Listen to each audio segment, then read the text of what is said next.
The album doesn't have a name, but this podcast sure as hell does. And it's the Extended Play Podcast with Ian Tank.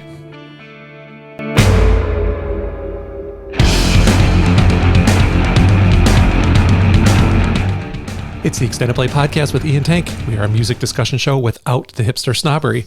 And it's time for another album review. Hell yeah. Yeah. This time from a local boy done good for many, many years now, actually. Jack White, who released an album just about a month ago now called No Name. So, which Is it technically no name, or is it just not have a name? That's a good point. I got the record right here. Let's see if it says No Name. So that's on the spine. Okay. So I think it's called No Name. It's actually No Name. Yeah. Right. Why?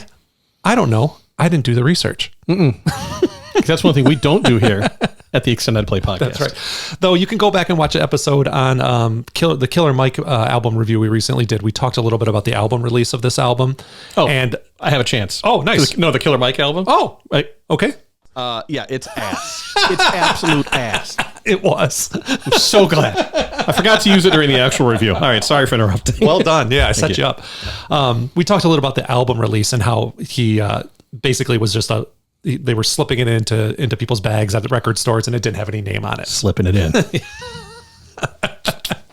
I mean, yeah. So I think that's probably where it came from, because it originally didn't have a name. It was Makes just sense. a blank label. So anyway, so we're going to talk about that. Please like and subscribe if you haven't done so already. I'm going to keep mentioning it. Something that over 90% of our viewers are not subscribers. You can listen to you may be listening to this audio, but if you're listening to the audio version, you can see our lovely faces on YouTube. So lovely-ish. Yeah. Okay. It depends on the day. Yeah, right? not objectionable. That's right. Not objectionable. So let's get into it. We're going to do things a little bit differently today, in that we're going to give you our scores right away. You know what? Because you have shit to do. Yeah. Extended family. Yeah. You got shit to do. Yeah. I mean, you got, this is your precious free time. Yes. Which I continue to waste by talking. Not getting into it. No. But, I mean, you're not going to sit through 20 minutes of us just fucking bloviating and jerking each other off. Right. Sometimes literally, which is another reason to catch the video podcast. That's right. We do have a table. Yeah. When you see the hand disappear, you know what's up. That's how we keep our energy level up. That's right. Yeah, we're gonna get right to it. So we're gonna give you all the goods, and then we're gonna talk about how we got those goods. That's right. All right. So I will kick it off, and I have a 4-category scoring system where I give it a 1 through 10, average them out, and I get my total score. Mr. E here does the same with his 3 categories, and then we combine them together, because at the Extended Play Podcast, we go to 20 because we're better. That's right. Especially better than that fuckstick Anthony Fantano. Really? This entire podcast has essentially become a subtweet. Coming for you. We're coming for you. All right. So Jack White, No Name. My 4 categories are lyrics, presentation, musicianship, and songcraft. I gave it a 7 for lyrics, a 7 for presentation, an 8 for musicianship, and a 9 for songcraft. Wow. Okay. So altogether adds up to an 8 for me as my official score for this album. Okay. I highly recommend Archbishop Harold Holmes, Morning at Midnight, and What's the Rumpus. I also give you a skip recommendation when I think you should skip it, and there are no skips on this for me. Yeah, I would agree with that. Yeah, well done. Yeah. I'm right along with you. I give 3 different scores, and then I average those out. My first is originality, then repeatability and cohesion. I went with a 7 on originality. You kind of know what you're getting with Jack White, so it wasn't, but it's also it's his own thing. And I think even in the world of sort of straight up guitar rock, it's just so his thing that there's a need for it. Like I felt the need for it when I listened to this album. So 7 for originality. Repeatability, I gave it a 10 because I've listened to it a dozen times since it came out. I'm really just enjoying the end all the way through. It for me, like to Tank's point about no skips, I can listen to it all the way through. It helps that they're short and punchy. It does, absolutely. I'm sure I wrote down how many songs and how long the album was, because it's become my thing for some reason. Cohesion, I gave a 9. It was like it slowed down in tempo when it needed to. It picked back up. It's all of one, not of one note, but of one body of work. Clearly to me. So overall, that averaged out to be a 9. So 9 plus 8. That's 17. That's 17. Official score is a 17, which puts it maybe I think second or third overall of the albums that we've done. Yeah. I think there's still a 19 out there, maybe an 18. Is there? Yeah. Well, St. Vincent was up there. St. Vincent was up there. So I will link to some of the previous album reviews, or actually I'll do a playlist over Tank's Head there. So you can see a playlist of, we've done a bunch of album reviews, especially this year. We've done a lot of them. So, okay. Want to get into it? Yeah, sure. Okay. Came out in July, 13 songs, 43 minutes. There it is, folks. Here, I did grab the vinyl. I think I told that story too in the Big Mike review. No name of any sort on the front or back. Pretty cool. I got the limited edition, like marble blue vinyl. But yeah, anyway. What's the default one? Just black? Yeah, just black. Yeah, typically. So, yeah, I guess let's just get into it. Yeah, I mean, so lyrically, which is one of my things, maybe you have some thoughts on this. Yeah. I thought most of the album was, as you know, I have good vague and bad vague. To me, it goes like good expressive lyrics, good vague lyrics, bad expressive lyrics, bad vague lyrics. So they're good vague. Okay. Like Bless Yourself, right? It's a great example of good vague. It's something about spiritual hypocrisy. I don't know exactly what. I don't need to. Right. Archbishop Harold Holmes, kind of the same thing. Yeah, it's like a good tongue-in-cheek kind of romp. And the simplicity of like, that's how I'm feeling. You know, when it's cold outside, I need the strength to stay alive. And when I'm in my home, I need the strength to be alone. It's good stuff. Yeah. It's simple. It's not what a Pulitzer, but it's good. Right. Yeah. So I think the lyrics do, I don't know if this is just maybe my own stamina, but I felt like the lyrics did peter out as the album went on. Oh, okay. Like, yeah, I never know that. Is it just me? Is that right? Because, you know, we're usually listening for the first or second time. But I do feel like the better lyrics were at the beginning of the album. Okay, that's fair. Yeah, that the sort of criticism of religion and of like televangelism, kind of especially, it comes up more than a few times on the album. And one of the really cool things I made note of, he does, I think it's in Archbishop Harold Holmes, where he is singing like a preacher, like a revival preacher, and he's doing these shouting. He's doing it kind of off mic sometimes, and it's really effective, even though he's criticizing the things he's singing about. It's very tongue in cheek. It's I'm going to make a reference here that no one will understand. Okay. Because that's how you relate to an audience. It's very much like Neil Diamond's Brother Love Traveling Salvation show. Okay. Check it out on Spotify. Okay. That's it? That's it. All right. I mean, you'll go listen to it. You'll be like, shit, he was right. But yeah. So yeah, go check that out. Yeah. I just love it. He's like, I realize that you have tried and are ready to give up. That kind of stuff. Yeah. Right? That kind of off mic, and it sounds like he's making it up on the spot. Yep. It adds, I mean, I think what Jack White does best is this sort of homegrown, made this album in his garage type feel. And when you can have the production be solid and not sound crappy, like it's like it was actually recorded in a garage, right? But it can sound round and full and not compressed and all those things. I think it's really effective. So I think lyrically, his lyrical delivery and the actual production of the album accomplishes that for sure. It's a good segue for my presentation, of which I gave it a 7. Okay. I don't like the mix. So that's one thing. Okay. I think the drums are muffled for no reason. The drums are muffled and low in the mix. I was going to say the drums are muffled and way too far back. Yes. It's probably because I'm used to listening to Metallica where Lars like puts them out front. Yeah. Again, it's personal preference, but I think that it could have sounded even stronger with the drums up front. The track order was great. Great job at that.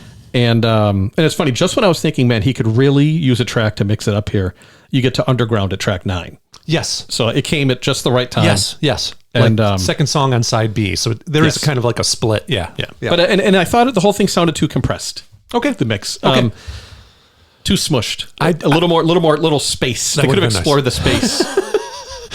I wondered, so I thought the same thing about the drums, and I wonder, because this is the most White Stripes sounding album that I think even I think his first 2 solo records people dug. Since then, people have been very hit or miss and kind of been, I think, largely ignored when new albums come out recently.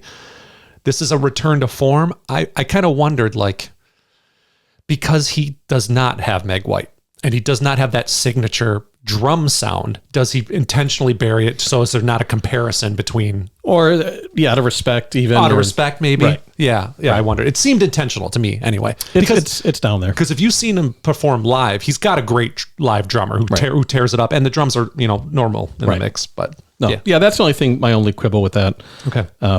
Yeah. And so speaking of the sound, so, all right. So for the past few albums now, I make a point once we decide which one we're doing to avoid reading reviews. Same. Until I've done mine. And then I immediately, like the minute I'm done hitting save, I'm like, all right, what did they say? And you don't change. No, I can't. I love it. I mean, that would be... the integrity. See, that's another thing you get on the show. I mean, Yep. just, Right. unlike some people. We take it very seriously, folks. Yeah. No, so I mean, but it was as expected, very well received critically, a whole lot of return to form. Yeah. Here's the thing. I'm suspicious of return to form. Because how do we know, and what are the odds, that it is a organic desire of the artist to go to this place again versus, look, I'm not relevant anymore. Right. Because it's the exact same thing with Metallica and Death Magnetic. I had the exact same thought. Saint Anger was out there. Yeah. Okay. So it's like, how much of it is the artist being like, okay, well, that really didn't go well. I know what the people want. Right. So Death Magnetic was super thrashy, whatever. Yeah. Is it really like that he woke up and said, this is what I want to play today? Or is it like, look, my relevance is going down. Yeah. I know what people want. I'm going to give them what they want. Yeah, maybe. Who knows? And that's not even a crime. It's not. Right? No, there's no shame in that. If the music's good, it's good. Well, and that's just it. Part of me thinks that what the return to form is good songs. It's less about style. Yeah. It's just that the songs are good. They're Yeah. high quality songs, even though they fall in very traditional rock and roll song structures. Yeah. And what I wrote down over and over again is the melodies. I mean, there are so many catchy ass riffs. Yeah. I mean, I don't know how he got this many riffs into one album that you end up like humming to yourself later on. Ones that will play like Seven Nation Army in a crowd where you can chant along and sing along with the guitar riffs. So, yeah, I agree. I think, but that's probably a stretch. We're probably putting stuff on him by saying it's a return to form. But shit, I got a new album I really enjoyed from Jack White, who I previously enjoyed. I'm cool with it. However we got there is fine. Right, and even if it's not forced, it does stand to reason that whatever your bread and butter was, whatever was your home, you're going to eventually come home again. Totally. I think so. Yeah. Another note about the production. So one thing that really bothered me about the production on this, actually, it doesn't show up in any of my categories when I score it, thankfully, is the stereo. His guitar's in my right channel and the drums are in the left. I don't like it. But why? I don't like I don't know what that is. That to me, my only quibble with Jack White is I feel like sometimes it's like a little too DIY. Gets in his own way. Exactly. Maybe. Yeah. Like I get it. It's quirky. Yeah. I don't like it. Like I've told this story before, not on the show, but like when I worked in the mall, I worked for years, like through college, worked in a mall, and you had a speaker system, which are all on the ceiling, and anything that was recorded in stereo, for whatever reason, the stereos in those stores weren't set up to they basically were mono. Yeah. And so you would miss, like if they played if a Jimi Hendrix song came on, which were notoriously all the guitar was on one channel, you didn't hear any of the guitar. It was bizarre. Yeah. So I really didn't like it. It really bothered me. Like I get it as a gimmick here and there, or if you have solos in one, right? You know what I mean? Yeah. If you have two guitarists and they each take one side, that's awesome. Yeah. Yes, absolutely. And if they're on a slight delay too, that sounds kind of cool. Which is what Slayer does, by the way. They do each channel. Every Slayer album, it was King and Hanneman, and that's really cool. Yeah, I like that. So that bothered me. So I think I prefer mono, and which stands to reason because I was in our local record store. Shout out to the Detroit Record Club in Royal Oak, Michigan. Joe and the guys there are awesome, and they're super nice to me, and just good overall dudes. Anyway, I was in there one day, and they were selling whatever record it was, and it said like the big thing was like new mono remaster, and I thought, why would you want it? That seems like regressive. Because mono doesn't necessarily imply lower quality. It doesn't. I don't know why. That's what it ticked in my head. I'm like, oh, it means, well, essentially. And when I asked the owner, Joe, he was like, it was a Bill Evans album. He's like, they were recorded in mono. Yeah. And basically after the first few pressings, they thought stereo is a cool new thing. And so we're going to start producing things in stereo and messing up the mix. Right. So most of these albums, like from the 50s and 60s, were intended to be in mono. Right. Which, okay. Anyway, it's probably neither here nor there. Just a personal preference thing. Yeah. Yeah. My highlights, I love Bless Yourself. Tonight was a long time ago. I could listen to over and over again. The riff is so killer. He does that awesome thing. Metallica does this too. Second Metallica mention over it. There's where you will have a riff with one drum beat. The riff does not change, and then the drum beat does. There's probably a technical term for it, but when done well, it's really awesome. It puts you in all of a sudden you're in a different groove, and if you do it at the right time, it's really punchy. He does it 2 or 3 times, and he does it on Tonight Was a Long Time Ago. Fantastic song. I love that. Underground, I made a note, was kind of like a very different thing. There was a different vocal sound, even his vocal delivery was even different. But another thing I wrote down, guitar solos. Like, it's nice to hear fucking guitar solos again, right? Yeah. You don't hear them that often, even on rock records. But I know, because they think it makes it sound antiquated, but like there's a reason why they were there in the first place. Absolutely. Yeah, it's a nice break. And I mean, obviously, super talented guitar player, so it's worth listening to. Yeah, I mean, I that's what I had under the Songcraft notes. There's no filler at all. And each song feels like it's doing exactly what he wanted it to do. Yes. Right? Like, I can't imagine any of the songs being crafted better than they were.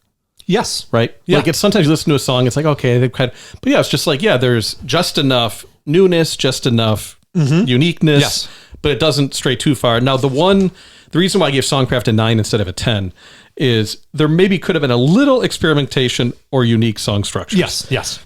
Because if you give a 10 to something that doesn't push the boundaries, you know what I mean? Exactly. Like, it's got to do something a little bit extra. I thought the exact same thing. I'm like, why didn't I give this a 10? Because it's not just for that reason. Right. It's just so standard. It can be, which is fine. Yeah. Which is fine. I mean, essentially, right? It's like a cheeseburger. It's like a cheeseburger. Yeah. Man, that would be good right now. Yeah, I wrote my last note, crazy how vital sounding this is considering the standard structure in almost every song. Yeah. And the age of the artist. And the age of the artist. I don't know how old he is now. He's got to be 40s, right? 50s. Yeah. Yeah. Yeah, he's older than us. Yeah. So that's impressive. Yep. Yeah. Also, little bit damning of the next generation. Right. Who's making this music? If he can rip like this, what's everybody else's excuse? Yeah. Right? Like he's certainly not running out of ideas 30 years into his career. That's true. Yeah. That's a warning shot. Yeah. Everybody out there, kids, young bands, all the young musicians that we know are watching this right now. I've looked at the numbers. Yeah. It's not young people. A lot of AARP memberships. That's right. No. Oh, well. Any other notes? No, that basically covers it. Yeah. Good, solid, quality album. Yeah. Right? Yeah. I'm going to listen to it over and over again. It's one of my favorite of the year so far. I'll link to a playlist of I'll put together a playlist of all the albums we've reviewed this year. Some of which will make my end of the year. I think this one is going to make my end of the year list. The St. Vincent one, I think is an easy, right? I think Sturgill Simpson, the Johnny Blue Skies for you for sure. I'll make a list of all the albums we reviewed. But let us know what you think. Have you listened to it yet? If not, we do, obviously, by a score of 17, we recommend giving it a listen. Let us know what you think. Is it a return to form? Is it, have you ever listened to the White Stripes before or Jack White before? Is this something new to you? Please like and subscribe. We are back next week with another episode of the EP 100, where we count down the 100 best albums of our lifetime. It's getting spicy. There's some great stuff out there. We don't always agree, but we have agreed that these are some great albums. Yes. And got some feedback from some listeners that we know personally who are really enjoying it, and we appreciate that feedback. Continue to keep it rolling in. And stay tuned for that next week. And until then, see you next time. Bye, folks. See ya.